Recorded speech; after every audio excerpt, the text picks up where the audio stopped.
శ్రీవేంకటాచలాధీశం ప్రియాధ్యాసితవక్షసం శ్రితచేతనమందారం శ్రీనివాసమహం భజే.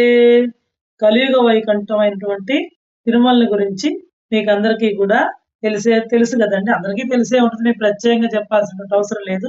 ఇక్కడ నిత్య కళ్యాణం పచ్చతోరణం కదండి స్వామివారి ఆలయ తిరుమలలో.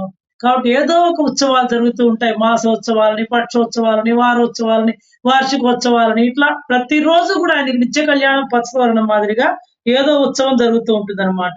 అలాంటి శ్రీవారి ఆలయంలో జరిగేటువంటి ఒక ప్రత్యేక ఉత్సవం ఏంటి అంటే ప్రణయ కలహోత్సవం. ఇది చాలా వింతగా ఉంది కదండి, ప్రత్యేకంగా ఉంది కదండి.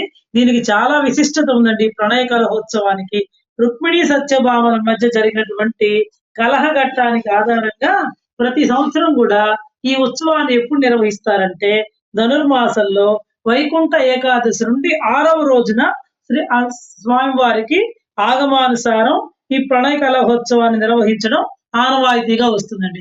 ప్రతి సంవత్సరం కూడా గుర్తు పెట్టుకోండి, వైకుంఠ ఏకాదశి నుంచి 6వ రోజు. మనకి ఈసారి డిసెంబర్ 35 వైకుంఠ ఏకాదశి అయింది.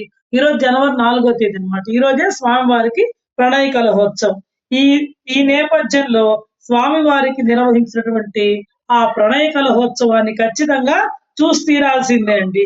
ప్రతి రోజుల్లో కూడా మాడవీధుల్లో విహరించేటువంటి స్వామివారు ఈ రోజు ఏం చేస్తాడంటే ఒంటరిగా ఆ బంగారు తిరుచిని అధిరోహించి మహాప్రదర్శనంగా ఊరేగింపు వెళ్తారండి.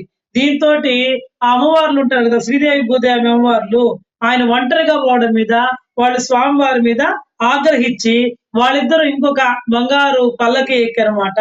ప్రత్యేకంగా వేరువేరుగా అప్రదర్శనంగా బయలుదేరతారు అమ్మవార్లు ఇద్దరు కూడా.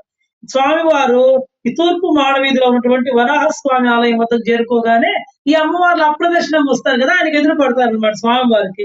అప్పటిదాకా అమ్మవార్ల ఆగ్రహంతో అల్లకపాను పెక్కి స్వామివారిని అనేక రకాలుగా దూషిస్తారనమాట. పాపం ఆయన ఎంత చెప్పినా కూడా వినిపించుకోరు అనమాట. అప్పుడు ఈ ఉత్సవాన్ని ఎవరు నిర్వహిస్తారంటే అక్కడ ఉన్నటువంటి అర్చకులు, జియంగారులు, వీళ్ళందరూ కొంతమంది స్వామివారి వైపు, కొంతమంది అమ్మవారి వైపు నిలబడి ఈ ఉత్సవాన్ని నిర్వహిస్తారనమాట.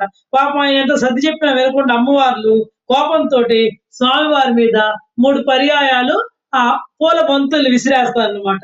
అప్పుడు ఇవి ఎవరు విసిరేస్తారంటే స్వామి అమ్మవార్లకు ప్రతినిధులుగా అర్చకులు, జియంగారులు వాళ్ళు ఈ ఉత్సవాన్ని నిర్వహిస్తారనమాట. ఈ మొత్తం మీద అప్పుడు ఆ సమయంలో దివ్య ప్రబంధాలు, వాళ్ళ వైష్ణవ సంప్రదాయాలు, పాసురాలు ఇవన్నీ కూడా స్తుతిస్తూ ఉంటారు అనమాట స్వామి అమ్మవార్ల మీద. మొత్తం మీద ఈ స్వామి అమ్మవార్ల మధ్య ఏర్పడినటువంటి ఈ కలహాన్ని రామానుజాచార్యుల వారసులైనటువంటి జియంగారులు సర్ది చెప్పడంతో ఈ ఉత్సవం అనేటువంటిది ముగిస్తుంది అనమాట.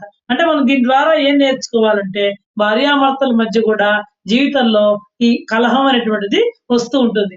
అలాంటప్పుడు ఎవరో ఒకళ్ళు ఖచ్చితంగా సర్దుకుపోవాలి. అది మనం స్వామి వారి ఆచరించి మనకి చూపించాడు అనమాట.